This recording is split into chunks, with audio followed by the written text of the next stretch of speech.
अस्सलामुअलैकुम। मुनफरिद तज्ज़ियों के प्रोग्राम मेरे मुताबिक में खुश आमदीद। मैं हूँ शजिया नियाज़ी और हमारे साथ हैं जनाब हसन निसार।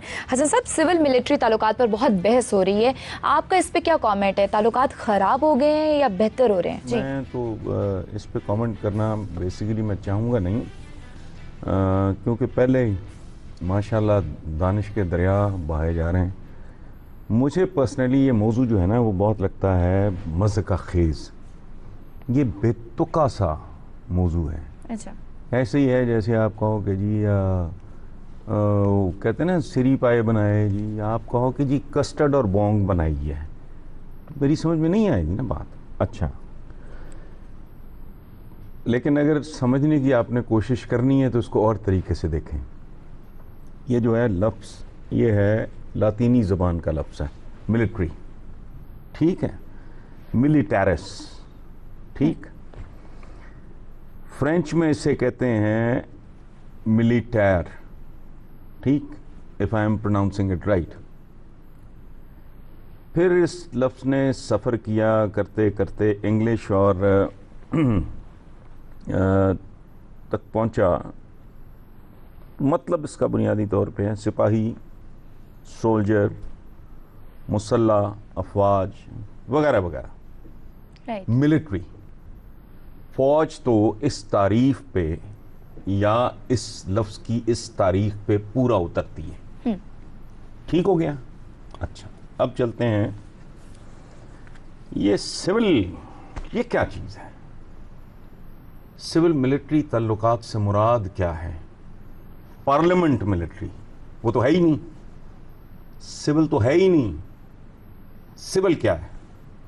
ये भी लातीनी ज़बान का लफ्ज़ है, सिविस से शुरू हुआ, फिर लैटिन में ही सिविलिस, और फिर पुरानी फ्रेंच और इंग्लिश में ये तब्दील होते होते ये सिविल बन गया। राइट। ठीक है, सिविल का मतलब क्या है?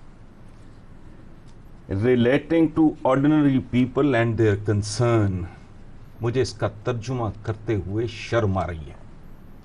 Relating to ordinary people and their concerns, right, and their their concerns. Concern. ये तो सिविल है ही नहीं, ये तो जागीरदारों, सरमायादारों, पेशावरों, ये तो उन लोगों का एक क्लब है। ये नस्ल दर नस्ल एक मौरूसियत का एक ये एक सिंडिकेट टाइप, कोई माफिया है। अच्छा, आगे इसका मजीद मतलब क्या है? ये जाहिर है मैंने अपनी तरफ से नहीं मैं कह रहा, आप कंसल्ट कर लो डिक्शनरीज। शहरियों से ताल्लुक रखने वाले, सिविल आम आबादी से ताल्लुकात रखने वाले, खुश अखलाक और शाइस्ता। इनको टीवी पे देखो, इनकी शाइस्तगी, इनकी खुश अखलाकी उरियां हो जाएगी। इन्हें पार्लियामेंट में देख लो, एक्सपोज हो जाएंगे। इन्हें सुप्रीम कोर्ट के बाहर देख लो, ठीक, इनके रवैये देख लो, इनकी गुफ्तगुएं सुन लो। अच्छा, कॉमन मैन से इनका क्या ताल्लुक है? ये कौन लोग हैं? बात सुनो, सिविल मिलिट्री, बात सुनो, बात सुनो, सिविल मिलिट्री ताल्लुकात पे तो बात करना ही अहमकानापन है। Because military is there, civil तो है ही नहीं, ये तो एक क्लब है। वरना याद रखें एक बात, 20 करोड़ लोगों की जेन्युइन नुमाइंदगी होती तो इनके ताल्लुकात हमेशा खुशगवार और दुरुस्त होते। उनमें कभी ऊंच नीच आती, वो फ्लक्चुएट करते, तो ऐसे ही है जैसे घर में राइट, बहन भाई हैं, कभी मतलब एक लड़ाई हो जाती है, कॉन्फ्लिक्ट्स हो जाते हैं, टेंशन वेंशन चल गई है, वो ठीक है। एक फैमिली में जैसे जो हेल्दी होता है, बड़ा खूबसूरत होता है, there is nothing wrong. Punjabi में कहते हैं जिथे भांडे होंगे वो खड़कणगे भी, ठीक है ना। तो भाई ये तो है ही नहीं। जिस दिन 20 करोड़ आवाम का जेन्युइन नुमाइंदा पहुंचेगा वहां, उस दिन रिश्ते और रवैये तब्दील होंगे। फिर दोनों के आपस में रिश्तों पे बात करेंगे। अभी तो मिलिट्री इज देयर, सिविल नाम की कोई शय नहीं है। ये पता नहीं कौन लोग हैं, कहां से आते हैं, क्या करके आते हैं, किसका वोट लेके। इनकी कभी पार्टियां, दावतें, जलसे कभी देखे लोगों को टूट के पड़ते पर आते हैं और देखें उठाते हैं। इन्हें कोई दुख नहीं होता, इन्हें कोई शर्म नहीं आती कि इनका वोट, इनको एजुकेट करना है, इनको सही और गलत की तमीज सिखानी है। फिर तो मजा आए ना वोट लेने का। भाई आप मेरे लिए अगर वोट करते हो और आप पढ़े लिखे हो, आपको अकल है, शऊर है, अगर आपकी सारी जिंदगी बिरयानी की एक परात के गिर्द घूम रही है और कीमे वाले एक नान के गिर्द घूम रही है, तो मुझे डूब बनना चाहिए आपका वोट लेते हुए। तो ये कहानी और है। मैं तो बहरहाल इसको इस तरह देखता हूँ। ये जो बाकी मैं कह रहा हूँ ना, दानिश के दरिया, वो अपनी जगह ठीक है, वो एक खास जो हमारे यहाँ सोचने का अंदाज है। एक छोटी सी ब्रेक लेंगे, ब्रेक के बाद जेडी के वाले से बात करेंगे। देखते रहिए मेरे मुताबिक।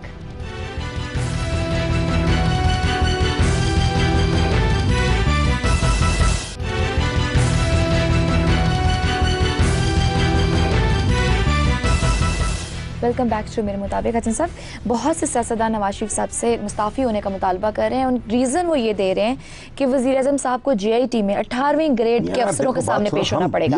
पीपल जी, हमारे दिमाग ठीक काम नहीं करते, हमारे अंदर को लॉजिक, को रीज़न। देखो बात सुनो, भुट्टो को फांसी चढ़ाया था तारा मसीह ने, राइट, उसका कौन सा ग्रेड था? अब उस वक्त भी कहा जाना चाहिए था ना कि चूंकि साबिक वजीर आजम को और मकबूल तरीन वजीर आजम को फांसी दी जा रही है, तो चीफ सेक्रेटरी को कहो आके फांसी दे। ओ भाई बात सुनो, मनसब और फराइज मनसबी, इनकी दुनिया का इन चीज़ों से कोई ताल्लुक नहीं है। प्राइम मिनिस्टर या इवन प्रेसिडेंट ममनून हुसैन साहब को पता नहीं गाड़ी चलानी आती है कि नहीं, लेकिन अगर वो वायलेट करें, उनका तो चालान तो यही करेगा ना ट्रैफिक वार्डन, कि ये कहेंगे आईजी को बुलाओ, क्योंकि सदर का चलान होने जा रहा है। प्रोटोकॉल सुनो ना, नहीं, छोड़ो जी, बिल्कुल गलत बेहुदा बात है। इनको अपने जाति उम्रे की को फर्दे वर्दे चाहिए होंगी तो पटवारी देगा। ये चीफ सेक्रेटरी को भी अगर मुलाजिम की तरह ट्रीट करके उसे कहेंगे निकलवाओ, तो आए सोर्स पटवारी ही होगा। सो ये कहना बल्कि मैं सच्ची बात बताऊं, ये बावकार बाइज्जत आदमी का काम है कि वो प्राइम मिनिस्टर होते हुए वो 18वें, 17वें, 19वें जो भी है ग्रेड के पास जाए, बंदे के पास। वो बंदा नहीं है, वो एक मनसब है जिसके सामने आपने वजाहत देनी है। तो काजी कहाँ और अमीरुल मोमिनीन कहाँ जाते नहीं थे, अपने खिलाफ फैसले नहीं सुनते थे। ये क्या बात हुई? ये बीमार जहनीत है कि 17वें 18वें ग्रेड के पास क्यों भाई, तू सोने का बना हुआ है, वो है तो तू बंदा ही ना। बंदे को मारेगा तो 302 ही लगेगी ना तेरे पे। इंजेक्शन अगर लगना होगा तो इंजेक्शन ही लगेगा ना, और उसकी सुई वही होगी कि तू कहेगा सोने की सुई का इंजेक्शन लाओ। ये फजूल बात है। हसन साहब, आसिफ अली जरदारी साहब केपी में बहुत मुतहरक नजर आ रहे हैं। जेयूआई और एएनपी से भी मुलाकातें की उन्होंने। आपके ख्याल में सियासी तौर पर अगर केपी में वो ये इत्तेहाद कर लेते हैं तो क्या पीटीआई को शिकस्त दे देंगे केपी में? क्या ख्याल है आपका? आसिफ अली जरदारी साहब मुतहरक हैं। हाँ जी, वो ऐसे ही मुतहरक हैं जैसे मैं ट्रेडमिल होती है या वो जो स्टेशनरी साइकिलिंग करते हैं, वो ट्रेडमिल हैं जी, ट्रेडमिल। उधर मैं कहूँ कि मैं तो 50 किलोमीटर में खड़ा वहीं का वहीं। अच्छा, ये दायरे में मुतहरक हैं और अल्लाह उनको कोई फर्क नहीं पड़ने वाला अगर वो इत्तेहाद कर लें। ना ना ना ना, मुर्दों में जान सुना ही है हमने, इधर उधर से हजरत ईसा सुना है, बाकी तो उससे पहले और बाद तो किसी मुर्दे को जिंदा होते तो नहीं देखा हमने। ठीक है। अच्छा, मुल्क भर और पंजाब में शदीद तरीन लोड शेडिंग हो रही है। हसन साहब, शहरों में 12 घंटे, देहातों में 16 घंटे लोड शेडिंग हो रही है। कुछ दिन पहले शहबाज शरीफ साहब ने एक बयान दिया था कि बदनीयत लोगों ने हुकूमत को बदनाम करने के लिए लोड शेडिंग बढ़ा दी है। क्या बदनीयत लोगों पे हुकूमत का कोई कंट्रोल नहीं है? नहीं, उन्होंने गालिब में कोई प्रोपेगेंडा किया है, ये पता नहीं, मैंने भी इस तरह को फजूल सा ये सारी सिचुएशन है, आपके तो सवाल के अंदर ही उसका जवाब मौजूद है, तो मुझसे आप क्यों पूछ रहे हो? 4 साल से ज़्यादा हो गए हैं। हालात अब अगले साल बेहतर होने की से बदतर होते जा रहे हैं। नहीं नहीं, ये मतलब इनका सारा क्या, मैं रोज़ का रोना है, मैं इनके बारे में कोई नया लफ्ज़ याद कर नहीं सकता। सरतापा चलते फिरते झूठे हैं, बट ठीक है। मतलब हम क्यों भूल और जाते बिकता है, हैं, नहीं बीइंग आवाम हम हमारे क्यों भूल नहीं, जाते हैं नहीं, ऐसी ये तो चीजें। नहीं, उसी की कीमत चुकाते हैं ना, भूल जाते हैं। एक बात, और दूसरी बात ये कि जो मैं अभी कह रहा था ना कि ये बिरयानी की बारात कभी देखा है? मैं घर बैठे तन्हा मैं शर्मिंदा होता हूँ, वो पीपल्स पार्टी हो, पीटीआई हो, नून लीग हो, जैसे इनके वर्कर्स टूट के पड़ते हैं खाने पे, जैसे पता नहीं पता सदियों की भूख है। ये क्या है? इनको हया आती है तब कि नहीं आती? तब इनका दिल धाड़े मार मार के रोने को करता है कि नहीं? इनके वोट लेके प्राइम मिनिस्टर बनना है। जो खाते कम और गिराते ज्यादा हैं, वो सियासत भी इसी तरह की, वो फिर रोते भी हैं। हसन साहब, सीएसएस के इम्तिहानात का म्यार दिन ब दिन गिरता जा रहा है, इस हवाले से हम बात करेंगे, लेकिन इस छोटी सी ब्रेक के बाद देखते रहिए मेरे मुताबिक।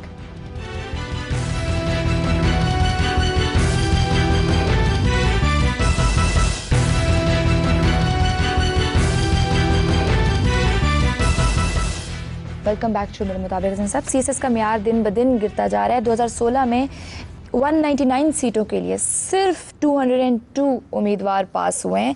अगर हम कंपेयर करें 1990 में तो 126 सीटों के लिए 1000 तलबा जो थे वो इंटरव्यू के लिए सिलेक्ट हुए थे। क्या म्यार होगा फिर? मेरा ख्याल है कि इस मौजू पे को मैंने 20-30 तो कॉलम लिखे होंगे जी, बल्कि कई दफ़ा मैंने अदीम हाशमी और हुम का एक शेर इसके साथ कोट किया है। गिरो तो साथ गिरे शान शाह सवारी भी, जवाल आए तो पूरे कमाल में आए।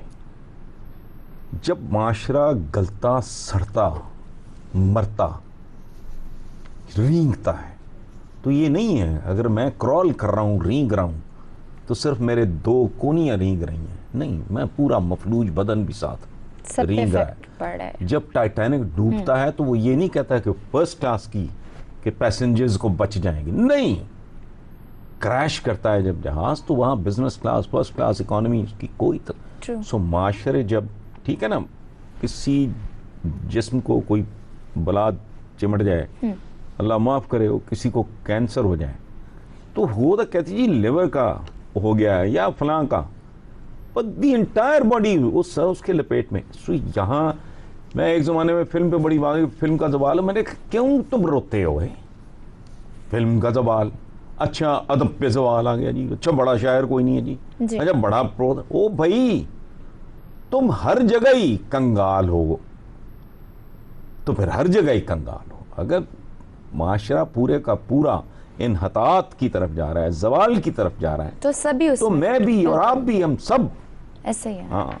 अच्छा, जेआईटी का फैसला पता नहीं क्या आता है, लेकिन इलेक्शन कमीशन ने कहा है कि 90 दिन में इलेक्शन करवाने के लिए हम तैयार हैं। ओ भाई इलेक्शन कैसे 90 दिन में, क्या 9 दिन में करा दो?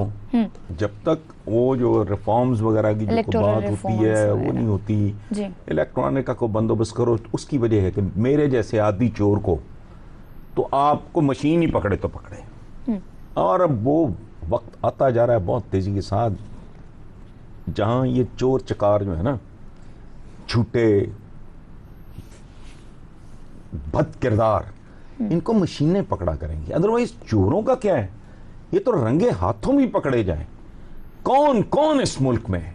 ये पिछले दिनों एक कॉलम लिखा है तैयबाना, क्या खूबसूरत, कि जो जाती जिंदगियों में बद किरदार तरीन लोग हैं उनके आप भाषण सुने, उनके आप तहरीरें पढ़ें। ये खातून ने लिखा, बिल्कुल दुरुस्त लिखा है, तो लगता है पूरे जहान का ईमान इनके अंदर घुसा हुआ है। हालांकि बिकाऊ हैं, बेजमीर हैं, बदजमीर हैं, और ये पब्लिक नॉलेज है, कुछ सीक्रेट नहीं है, तो फैलिए हैं। लेकिन है। सब अब आखिर में हम फीडबैक की बात करेंगे। इंडिया में बढ़ती हुई इंतहा पसंदी की हमने बात की थी अपने पिछले प्रोग्राम में। काफ़ी फीडबैक आया हमारे इंडियंस देखने वालों का। Haryana, Gujarat, Poona, new Delhi, Kolkata, Uttar Pradesh, Jhansi, Hyderabad, San Francisco, Melbourne, London, Washington और बहुत सी जगहों से आया है। 50-50% फीडबैक है। कुछ लोगों ने आपसे एग्री किया है, कुछ लोगों ने डिसएग्री किया है। उनका कहना है कि इंतहा पसंदी हम प्रमोट नहीं कर रहे, आपके मुल्क के हालात हमारे मुल्क से ज़्यादा ख़राब हैं और हमने गीता भी पढ़ रखी हुई है। तो इस हवाले से देखें, बात सुने, बात या मैं कम्युनिकेट नहीं कर पाया ठीक से या वो ठीक से नहीं समझ पाए, चले मैं अपने ज़िम्मे लेता हूँ, मैं ठीक से मैंने उस माइंड सेट के बारे में कहा था कि इन्होंने शायद अपनी मुकद्दस गीता भी नहीं पढ़ी, क्योंकि वहाँ तो किसी को हाथ से, ज़बान से, ख्याल से भी दुख देना ठीक है, गुनाह है। अच्छा, अब रह गई ये बात, मैं आपकी तो मैं मिसाल भी नहीं दे सकता। चलो आपकी जगह अगर कोई और बैठा होता, मैं I am a chain smoker, let's assume I am a smoker, assume करने वाली बात नहीं, but I am not a chain smoker. मैं अगर किसी को कहता हूँ कि भाई तू जिस बुरी तरह खांस रहा है तू सिगरेट छोड़ दे, वो जवाब में क्या उसको मुझे ये पलट के कहना चाहिए कि तू तो खुद स्मोकर है? अच्छा ओके, हमारे यहाँ इंतहा पसंदी, हमने उसकी कीमत दी, दे रहे हैं बिल्कुल, और ठोक के उसको ख़त्म भी कर रहे हैं। अगर हमने कोई फसल बीजी थी तो उसको काटा भी है और काट रहे हैं। आप जो लोग वहाँ कर रहे हो आप जारी रखो प्लीज़, आप डिसएग्री करो, इससे ज़्यादा करो, ये तो 50-50 होगा तो बड़ा रीजनेबल है, रिस्पेक्टेबल है। ये अगर 99% मुखालिफ, तो तब भी मैं तो दुआ गो उनके लिए कि इंतहा पसंदी में तो एक उसूल की बात कर रहा हूँ, एक एकेडमिक किस्म की, एक निसाबी बात कर रहा हूँ, मैं आपको ऐसा ब्लेम नहीं कर रहा। और ये जो मैंने गीता वाली बात की थी तो वो उस माइंड सेट की जिसको प्रमोट। अच्छा, उल्टा कहना कि आपके यहाँ करप्शन भी, ये अच्छा मान लिया, हम तो बात करते कह रहे हैं, हम तो दिन रात रोते हैं, मेरे कॉलम्स का तो मोस्टली रोना धोना यही है, तो इसमें इख्तलाफ वाली बात कोई नहीं। बेसिकली कहना ये चाहा था कि भाई अगर हमने कुछ किया तो उसकी कीमत भी तो चुकाई ना। आप हमसे, इसका मतलब है कि 30-35 साल हमसे पीछे हो, यानी जो हमने 30 साल 35 साल पहले किया था अब आप कर रहे हो, यार जाने दो, ये तो ठीक नहीं है। राइट। चलिए इसी नोट पे हम अपने व्यूअर्स से इजाजत चाहेंगे। लिखना ना भूलिए mm@geo.tv पर। अपना बहुत सा ख्याल रखिए।